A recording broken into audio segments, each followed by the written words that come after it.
Last class में हमने discuss किया था वेक्टर पैटर्न और मैंने आपको कुछ बेसिक्स बताए थे जिसमें हमने डिस्कस किया था टर्म वेरिएबल कोएफिशिएंट कांस्टेंट ये सब कैसे कहते हैं। लास्ट क्लास में हमने डिस्कस किया था। आज हम डिस्कस करेंगे बेटा इक्वेशन पर। इक्वेशंस और इक्वेशन की टाइप्स कितनी तरह की इक्वेशन होती है और क्या हमारे क्या एग्जांपल मैं आपको ये सब बताऊंगा कि आप इक्वेशन में किस तरह से लिखना और क्या इक्वेशन होती है। ठीक है।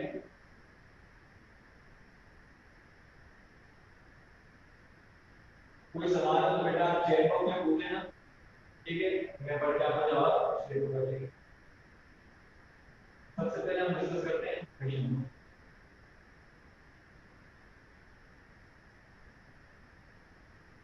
तो बेटा इक्वेशंस क्या होती हैं और इक्वेशन जब इक्वेशंस का नाम आता है तो बेटा दो चीजें होती हैं, एक इक्वेशन और दूसरा इसके साथ हम डिस्कस करेंगे एक्सप्रेशन। ये दो चीजें मोस्ट इंपॉर्टेंट है। अक्सर बच्चे ये थिंक गेस कर पाते हैं कि एक्सप्रेशन और इक्वेशन में फर्क क्या है। तो अब देखिए बेटा मैं आपको बताता हूँ इक्वेशन क्या होती है। इक्वेशन वो होती है जिसमें लेट्स सपोज आपने पढ़ा हुआ है x प्लस वाई का स्क्वायर प्लस 1। ठीक है, जैसे ही मैं इसके साथ इज इक्वल टू समथिंग लिख दूंगा, मैंने लिख दिया इक्वल टू 0, यहां ये बन जाएगी इक्वेशन। बात तो बहुत समझ ना। जब मैंने कुछ भी लिख दिया कोई एक टर्म लिख दी, बहुत सारी ये एक ही टर्म लिख दी, वहां मैंने इज इक्वल टू जब डाल दिया तो इज इक्वल टू का मतलब ये है कि ये इक्वेशन है यहां पर इक्वल्स किया गया, दिस इक्वल्स टू दिस, यहां पे दोनों साइड होगी इक्वेशन। लेकिन सर एक्सप्रेशन क्या होता है? तो बेटा एक्सप्रेशन ये होता है जिसमें इक्वल्स की साइन नहीं होती। ठीक है, मैं यहां पे आपको बता रहा हूं एक्सप्रेशन। एक्सप्रेशन क्या होता है? x प्लस वाई स्क्वायर में ऐसे लिख दो, उसमें इक्वल्स का साइन नहीं है तो ये हमारे पास एक्सप्रेशन करेंगे। ठीक है, तो ये बेटा बहुत ज्यादा वाजिब फर्क है। अच्छा बेटा अब आवाज आ रही है आपको? चैट बॉक्स में मुझे बता दें आवाज आपको साफ आ रही है?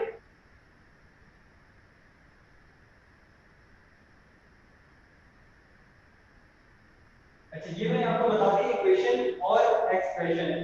इक्वेशन एक्सप्रेशन डिस्कस करने के बाद बेटा हम चलेंगे लीनियर तरफ, linear and non linear equation.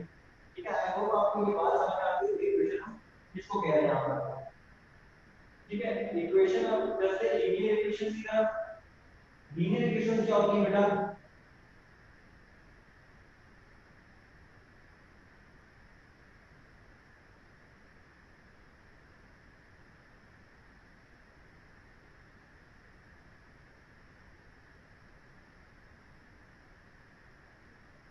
Linear equation वो होती है बेटा जिसमें वेरिएबल तो होते हैं लेकिन वेरिएबल की पावर 1 होती है। Let's suppose x is equals to y। इसमें बेटा वेरिएबल तो है लेकिन पावर 1 है। x plus y is equals to 0, linear equation. x plus y minus 2 is equals to y या 2y। ठीक है, तो बेटा इन सब में वेरिएबल है, वेरिएबल आपको दिखाई दे रहे हैं। एक हो, दो हो, तीन हो, चार हो, वेरिएबल मैटर नहीं करता। इसमें क्या मैटर करता है? इसमें की पावर मैटर करती है। देखिए बेटा लीनियर इक्वेशन वो है जिसकी पावर 1 है, लेकिन x को तो क्या पावर है? इस x की पावर क्या है? इस x की पावर है 1, दिखाई नहीं दे रही लेकिन तो नहीं दिखाई दे रही तो वो 1 होती है। अगर यहाँ पर आप समझ रहे हैं कि कुछ भी नहीं है तो कुछ भी नहीं का मतलब 0 है। बेटा 0 का मतलब याद रखना किसी भी वेरिएबल की पावर अगर 0 हो जाए तो यहाँ देखें किसी भी वेरिएबल की पावर अगर 0 हो जाए तो वो आपका 1 के बराबर होता है। ये बात याद रखना जरूरी है। किसी भी वेरिएबल की पावर अगर बॉक्स की पावर 0 है वो भी 1 के बराबर है। ठीक है, अगर यहाँ पे पावर 0 होती तो वेरिएबल ही नहीं कहलाता, मतलब 1 कहलाता, कांस्टेंट बात है अभी कांस्टेंट होता है और 1 बराबर हमारे अजीब सी बात होती है। मतलब देखिए x plus y power 1, x की पावर 1 y की पावर 1, यहाँ पर x plus y minus 2 equals to 2 है। सब वेरिएबल की पावर 1, x की पावर 1 y की पावर 1 और y की पावर 1। तो यहाँ से हमें पता चलता है कि ये लीनियर इक्वेशन है। तो सर नॉन लीनियर इक्वेशन क्या होती है? तो बेटा आए नॉन लीनियर इक्वेशन डिस्कस करते हैं।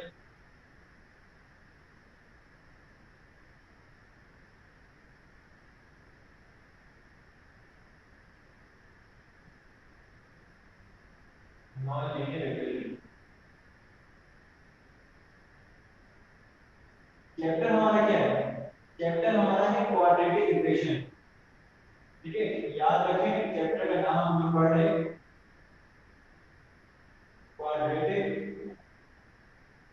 Equation chapter 1। ठीक है बेटा।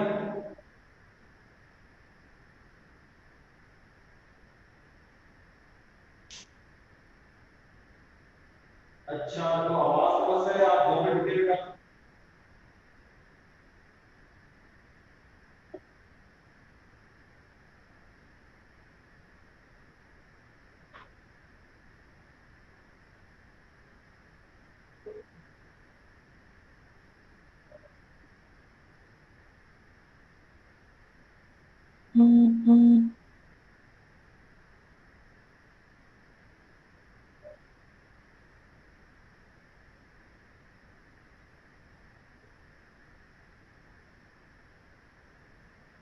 ठीक है, यहाँ तक बात क्लियर होगी बेटा आपको। अब हम चल रहे हैं नॉन लीनियर इक्वेशन की तरफ।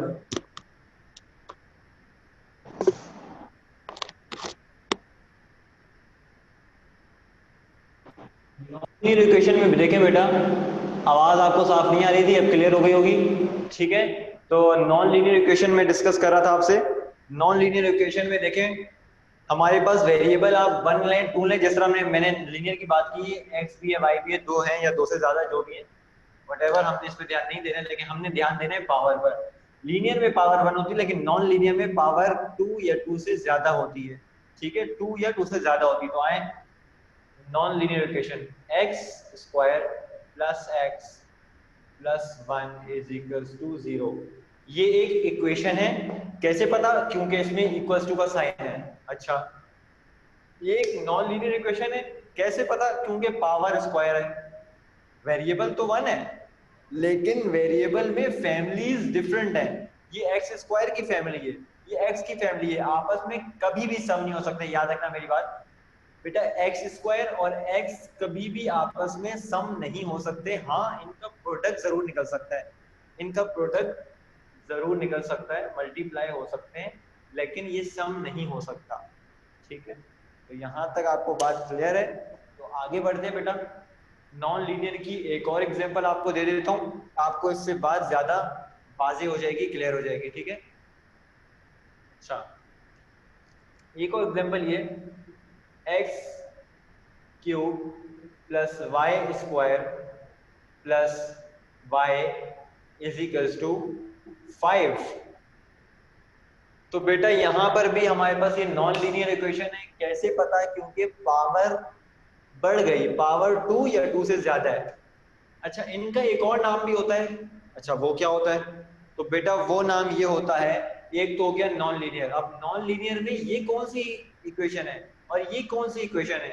तो बेटा गौर से सुन ले मेरी बात, जब भी पावर डबल हो जाएगी, मतलब हाईएस्ट पावर स्क्वायर होगी और इक्वेशन में सिर्फ एक ही वेरिएबल होगा, तो उसको बोलेंगे सेकंड डिग्री पॉलिनोमियल इक्वेशन। ठीक है, अच्छा, एक ही वेरिएबल को बोलते हैं क्वाड्रेटिक इक्वेशन। ठीक है, अभी आप कंफ्यूज हो रहे हैं थोड़ा, तो अभी आप क्वाड्रेटिक इक्वेशन को छोड़ दें। अभी सिर्फ मेरी एक बात सुने कि आपकी जो हाईएस्ट डिग्री होगी वही आपका दूसरा नाम होगा। देखिए यहाँ पर हाईएस्ट डिग्री क्या है? 2, तो इसका दूसरा नाम क्या है? Second degree polynomial equation. इसमें हाईएस्ट डिग्री क्या है? 3, तो क्या इक्वेशन बनेगी? Third degree polynomial equation. मैं यहाँ लिख रहा हूँ, आपको समझ में नहीं आ रही अगर बात। Second degree polynomial equation. ठीक है बेटा, सेकंड डिग्री पॉलिनोमियल इक्वेशन कौन सी? ये वाली। अब सेकंड की जगह थर्ड कर देंगे तो ये बन जाएगी।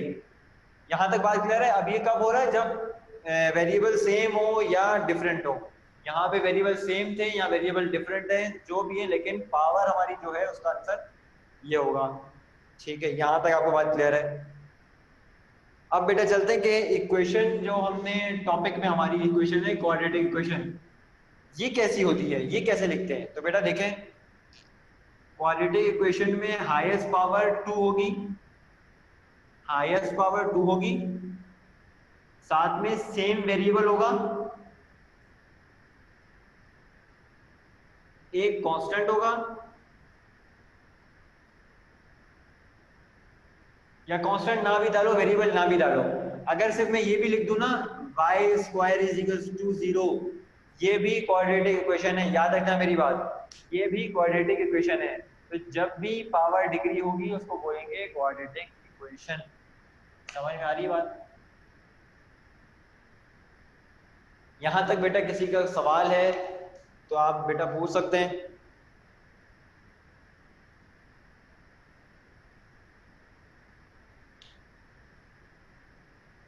तो मैं मिटा रहा हूं, आगे चल रहे हैं, क्वाड्रेटिक इक्वेशन को थोड़ा सा और इलेबोरेट करता हूं।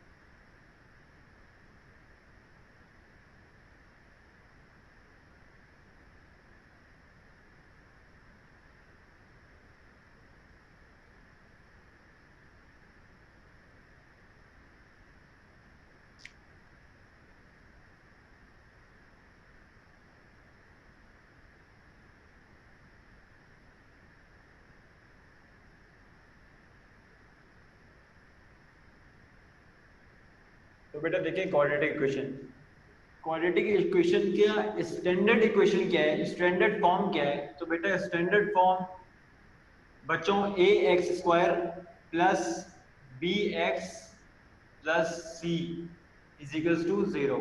ये स्टैंडर्ड फॉर्म है, याद रखना। आगे हम इसकी एक्सरसाइज में सवाल करेंगे तो आपसे यही पूछा जाएगा कि एक सवाल दिया होगा, आपसे बोला जाएगा इसकी स्टैंडर्ड फॉर्म बना दे। तो बेटा याद रखना स्टैंडर्ड फॉर्म हमेशा इस तरह से होगी, A X square plus B X plus C is equals to 0।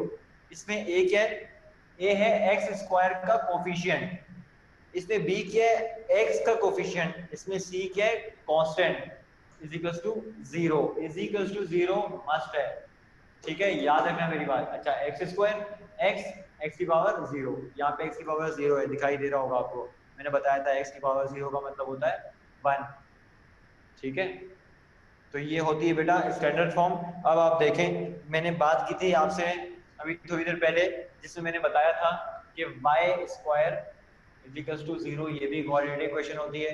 तो आप पूछेंगे कि सर ये कैसे आपने बोल दिया कि क्वाड्रेटिक इक्वेशन होती है, जबकि आप बोल रहे हैं कि सर कि बेटा ये इक्वेशन होती है क्वाड्रेटिक स्टैंडर्ड फॉर्म, तो ये कैसे क्वाड्रेटिक इक्वेशन हो सकती है? तो आए मैं आपको बताता हूँ ये क्वाड्रेटिक इक्वेशन कैसे है। इसमें देखिए बेटा, वाई स्क्वायर एक्स स्क्वायर की जगह आएगा, ठीक है, ये स्क्वायर वाली चीज समझ में आ रही है। अब इसमें ए क्या है? A1 है, ठीक है। सर ये वाली चीज का है? तो बेटा ये वाली चीज है 0, बी क्या है? 0, एक्स वहीं पर है, और कांस्टेंट सी क्या है? 0, इजिकल्स टू 0, इजिकल्स टू 0। तो ये सारी चीजें 0 थी, इस वजह से इसको ऐसे लिखा था। है ये भी क्वाड्रेटिक इक्वेशन। कैसे पता चला मुझे क्वाड्रेटिक इक्वेशन है? ये कैसे किया मैंने? मैंने ये सब इस वजह से किया क्योंकि इसकी पावर 2 थी बस। पावर 2 जैसी मैंने देखी वैसे ही मुझे क्लिक हो गया कि ये क्वाड्रेटिक इक्वेशन है, तो वहां से मैंने पकड़ा इसको। ठीक है, तो आपके पास जब भी पावर इक्वेशन किसी की पावर 2 आएगी, स्क्वायर आएगी, तो आपने समझ जाने कि ये क्वाड्रेटिक इक्वेशन है। ठीक है, अब मैं ऐसी एक रैंडम सवाल ले रहा हूँ अपनी तरफ से, अभी मैं एक्सरसाइज में नहीं आया हूँ, अभी मैं रैंडम सवाल ले रहा हूँ। रैंडम सवाल में क्या ले रहा हूँ? मैं ले रहा हूँ x plus x square is equals to 4। मैंने एक रैंडम सवाल लिया है, इस सवाल को देखकर, इस इक्वेशन को देखकर, पहली चीज तो ये समझ में आ रही है आपको कि ये इक्वेशन है, इक्वल्स टू का साइन है बीच में, तो ये चीज आपको पता है कि ये इक्वेशन है। तो अब इस इक्वेशन को देख के आपको क्या लग रहा है कि ये इक्वेशन क्वाड्रेटिक इक्वेशन है या नहीं? मुझे चैट बॉक्स में बताएं बेटा, ये क्वाड्रेटिक इक्वेशन है या नहीं, जल्दी से बता दें, टाइम कम है।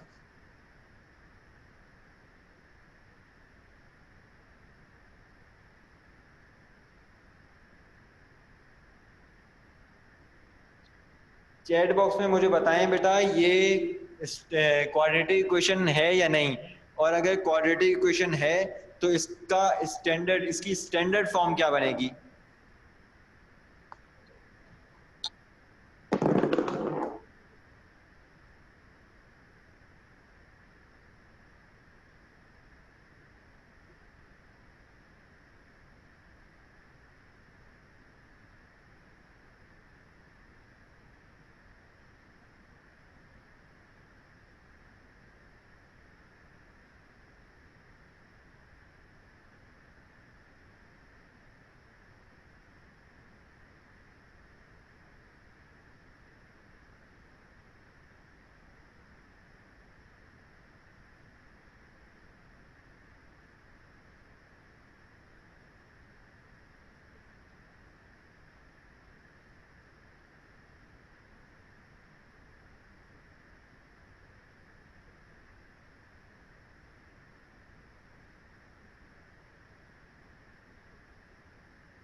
अच्छा, जवाब मेरे पास आया है क्वाड्रेटिक इक्वेशन है।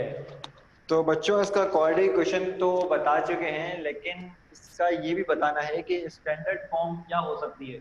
क्या ये स्टैंडर्ड फॉर्म में आप देखते ही बताएंगे कि सर आपने बताइए स्टैंडर्ड फॉर्म में हमेशा एक्स स्क्वायर पहले, तो यहाँ पे तो एक्स स्क्वायर पहले है ही नहीं, इसका मतलब ये स्टैंडर्ड फॉर्म नहीं है। हम इसको बनाएंगे स्टैंडर्ड फॉर्म, कैसे बनाएंगे? तो बेटा देखें, एक्स स्क्वायर मैंने बोला था पहले, तो एक्स स्क्वायर हमेशा पहले आएगा, बाद में एक्स वाली टर्म है तो एक्स वाली टर्म बाद में आएगी, कांस्टेंट बाद में, लेकिन हमारा कांस्टेंट तो इजिकल्स टू के बाद है, उसको इजिकल्स टू से पहले लेकर आएंगे। कैसे? 4 यहाँ प्लस में जब इजिकल्स टू के बाद आएगा तो माइनस में हो जाएगा, और यहाँ पर 0 बच जाएगा। ये बात समझ में आती है? 4 यहाँ पे प्लस में था, जब वो इजिकल्स टू के बाद उठ के इधर आएगा वो माइनस में हो जाएगा। ठीक है, जब भी कुछ चीज प्लस में आती है वो माइनस में हो जाती है, और चीज माइनस पे जाती है तो वो प्लस हो जाती है। और इजिकल्स टू 0 इस वजह से लगाया कि वहां पे कुछ नहीं है, 4 यहाँ आ गया तो वहां पर इजिकल्स टू बचे 0 बचेगा। और अब देखिए स्टैंडर्ड फॉर्म से बिल्कुल मैच हो रही है, x square x x constant constant is equals to 0 is equals to 0। यहाँ तक बात क्लियर है? अब आ जाएं आप एक्सरसाइज नंबर 1.1, मैट्रिक की book page number 5, exercise number 1।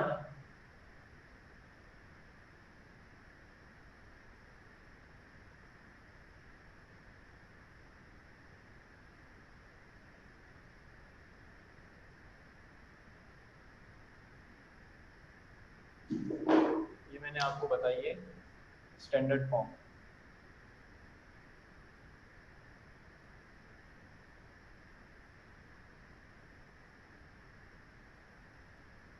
ठीक है, अच्छा आप आ गए हैं अब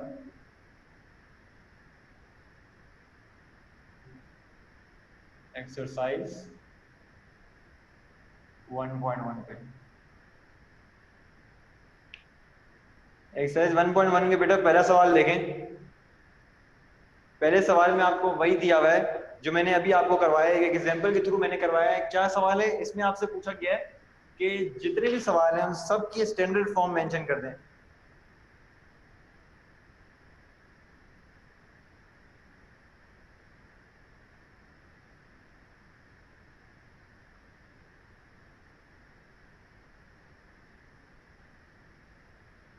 सवाल नंबर 1 देखें।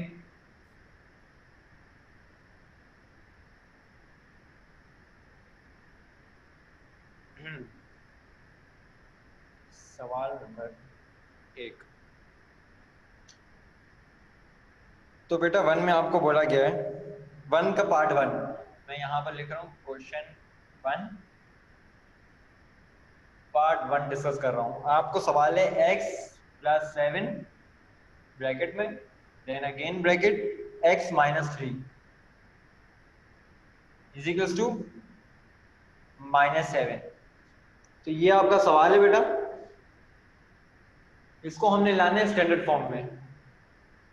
अच्छा, जब भी ये दो ब्रैकेट इस तरह से होते हैं तब हम लोग मल्टीप्लिकेशन करते हैं, और मल्टीप्लिकेशन ये आप सीख चुके हैं पिछली क्लासों में, 8 में 9 में सीख चुके हैं। ठीक है, मैं एक बार फिर आपको रिमाइंड करा दूं।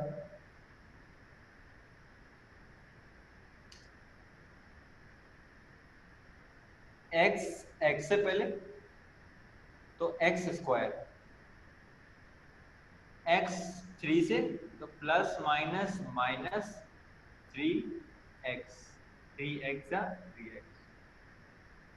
नाउ 7x से plus plus plus 7x 7x 7 3 से।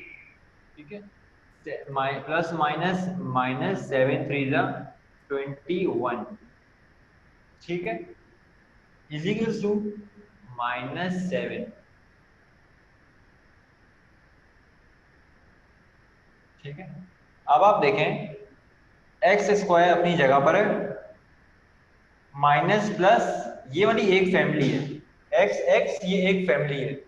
ठीक है, एक्स स्क्वायर इनकी फैमिली नहीं है, सिर्फ एक्स वाले अलग फैमिली है। Minus plus minus 7 - 3 4x sign हमेशा बड़े नंबर की आती है, ये बात अक्सर बच्चे भूल जाते हैं, तो बेटा याद रखना साइन हमेशा बड़े नंबर की आती है। अब -21 माइनस है इजिकल्स टू के बाद -7 है, हमने क्या करना है यहाँ पर लाना है, +7 हो जाएगा, वहां पर क्या बच जाएगा 0। तो अब देखें, तो अब बच्चों ये हो जाएगा x² प्लस 4x, ठीक है। और अब माइनस प्लस -21 में से 7 गए तो आपके पास क्या बचता है 14। 21 माइनस ये 7 है 14, साइन बढ़ेगी इक्वल्स टू 4। तो बेटा ये आपकी बन गई है स्टैंडर्ड फॉर्म। आप इसमें देखें, किसमें, इसमें ax² 1x² plus bx 4x, b क्या है 4 है, माइनस c क्या है constant 14 is equals to 0 is equals to 0। ठीक है, तो यहां तक मेरे ख्याल से आपको बात समझ में आ गई होगी। अब आप जल्दी से एक सवाल सॉल्व करके बताएं मुझे जल्दी से, ताकि मुझे ये क्लियर समझ में आ जाए कि आपको मेरी बात समझ में आ गई है कि स्टैंडर्ड फॉर्म किस तरह से बनाते हैं। तो बेटा क्वेश्चन नंबर 2 ये आपने खुद सॉल्व करना है और मुझे आंसर चैट बॉक्स में बताना है। क्वेश्चन नंबर 2 बहुत आसान सवाल है,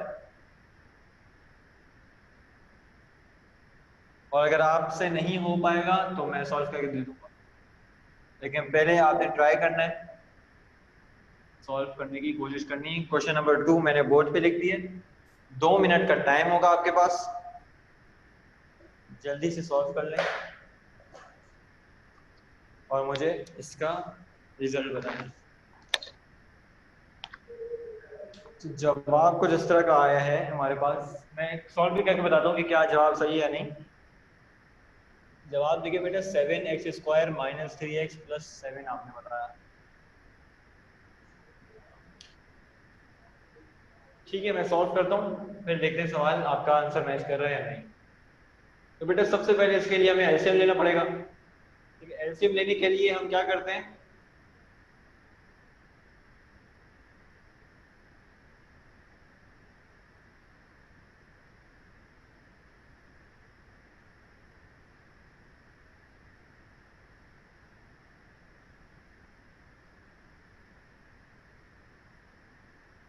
क्रॉस मल्टीप्लिकेशन का 7 को इन दोनों से मल्टीप्लाई किया है, 3 को इन दोनों से, ताकि डिनोमिनेटर बराबर हो जाए।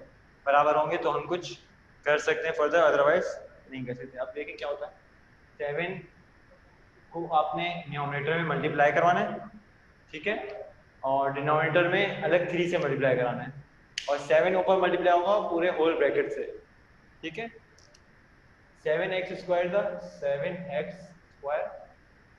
प्लस 7 4 था 28, 7 3 था 21, यहाँ पर 3x एंड 21 इजिकल्स टू 1 चलता रहेगा ऐसे ही। 7x² प्लस 28, डिनोमिनेटर सेम हो गए, अब हम एक ही बार लिखेंगे, एक ही बार लिखेंगे 21। 21 यहाँ डिवाइड हो रहा है, वहां जाकर क्या होगा मल्टीप्लाई, तो 7x² plus 28 minus 3x as it as copy कर देंगे ऊपर वाला, और यहाँ पे क्या 1 मल्टीप्लाइड बाय 21, तो 1 मल्टीप्लाइड बाय 21 क्या होगा 21। ठीक है, अब देखिए बेटा 7x² माइनस 3x प्लस 28, क्या किया मैंने 3x को पहले ले आया 28 को बाद में, इजिकल्स टू 21 प्लस में वहां जाकर माइनस हो जाएगा, तो 28 में से 21 जाएंगे तो हमारे पास क्या बचेगा 7x² ऐसे ही लिख देंगे, और प्लस का बच जाएगा 7, प्लस का क्यों, क्योंकि बड़ी साइन 28 है, इजिकल्स टू 0 इजिकल्स टू 0। ये बनेगी आपकी स्टैंडर्ड फॉर्म, ठीक है। तो आपने आंसर बताया था 7x² minus 3x plus 7 is equal to 0, तो बिल्कुल सही आंसर बताया आपने।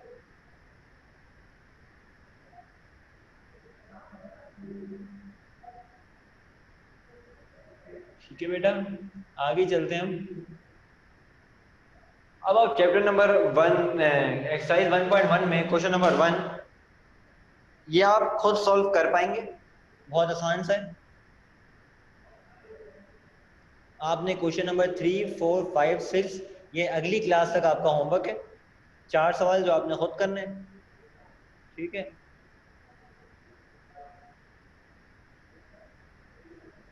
और दूसरा सवाल अब हमारे पास है सॉल्व बाय फैक्टराइजेशन। फैक्टराइजेशन करनी है हमने, फैक्टराइजेशन मतलब मिडिल टर्म ब्रेक, ठीक है। मिडिल टर्म ब्रेक करके हमने दूसरा क्वेश्चन सॉल्व करना है। इसके 6 पार्ट है। फर्स्ट से स्टार्ट करते हैं। ये मैं बोर्ड रख कर रहा हूँ, आपने स्क्रीनशॉट लेना हो इसका तो ले सकते हैं, और जो बच्चे लैपटॉप से ऑनलाइन है वो भी स्क्रीनशॉट का मुझसे की पूछ सकते हैं, मैं की उनको बता दूंगा तो वो आसानी स्क्रीनशॉट ले सकते हैं।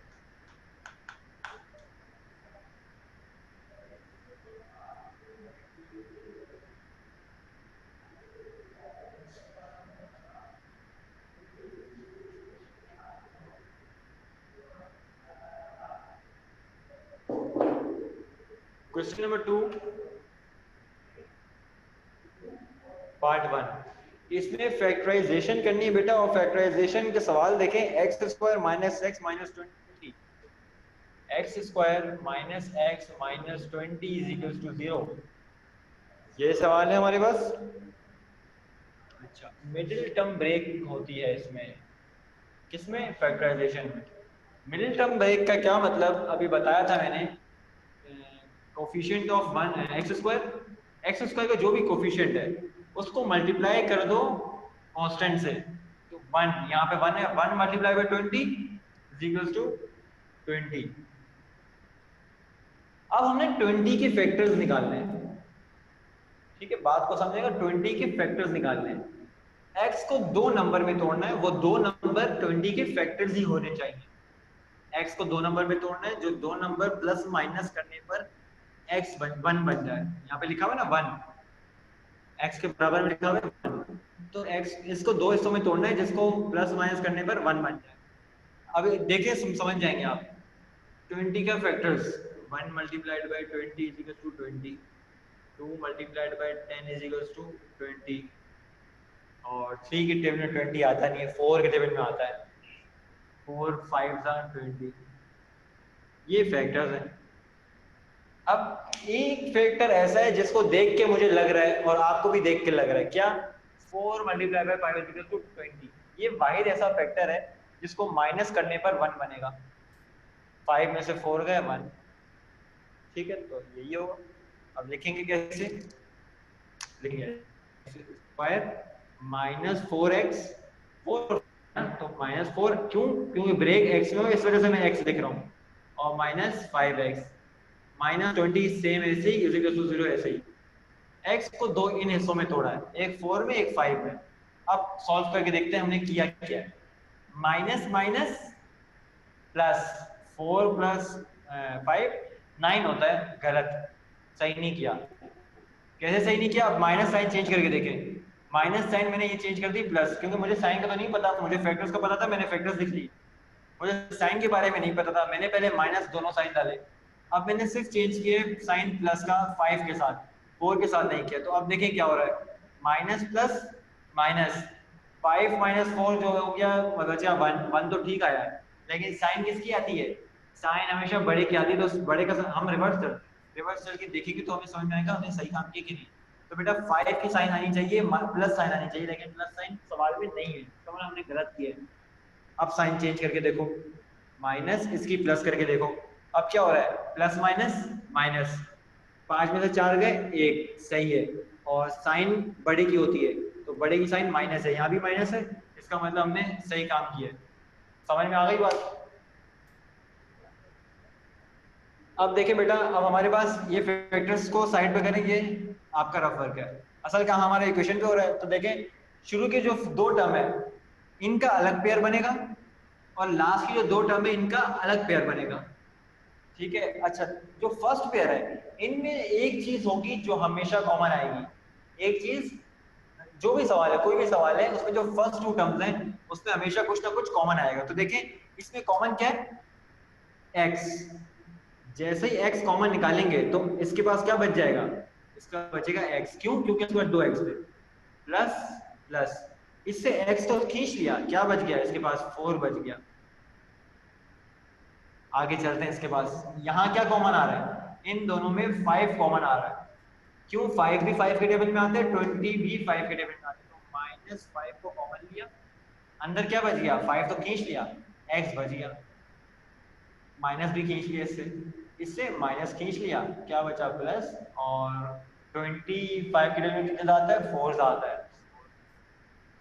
Is equal to zero, is equal to zero. ठीक है।